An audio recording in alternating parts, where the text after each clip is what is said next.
mieux informer les parties prenantes du département de la Liborie sur les réalisations du projet Emploi des jeunes pour une amélioration de la sécurité alimentaire EJASA et recueillir les attentes des partenaires et acteurs locaux. C'est l'objectif de cet atelier de partage des résultats du dit projet organisé le mercredi 25 septembre 2024 à Ndali. Il est mis en œuvre par l'organisation néerlandaise de développement SNV. Il est quand même bien qu'on puisse échanger avec les partenaires stratégiques que nous avons qui ne sont pas directement informés de ce que nous faisons comme activité. Donc c'est pour ça que nous avons invité les maires, nous avons invité les préfets, nous avons invité les responsables des centres de promotion sociale, des DAEP, ATDA et la police républicaine pour pouvoir communiquer en réalité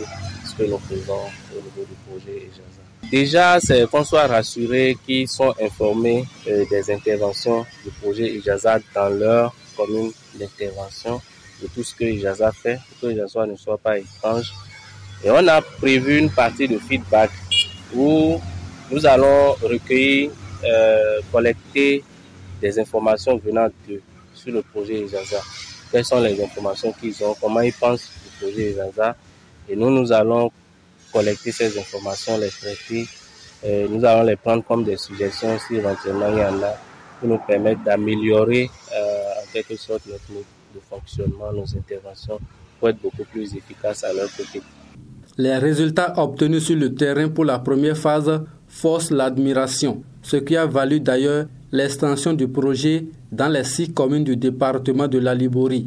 Dans le cadre de la phase pilote, parce qu'il y a eu une première phase qui a duré 2 ans et qui a touché presque 4300 jeunes, dont on a présenté aussi les résultats et les changements.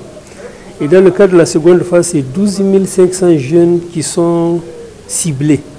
Ça a commencé en 2023. Là, nous avons eu la cohorte 3 et la cohorte 4. Nous sommes à peu près à mi-chemin maintenant en termes de jeunes. Parce qu'en 2023, ils étaient 4000 et quelques. Et 4 autres 1000 dans le cadre de la quatrième cohorte. Ça veut dire que si on met tout ensemble, les 4000 et les 2 fois 4000, on est déjà autour de 12 000. Pour un total prévu d'environ 16 500, 17 000.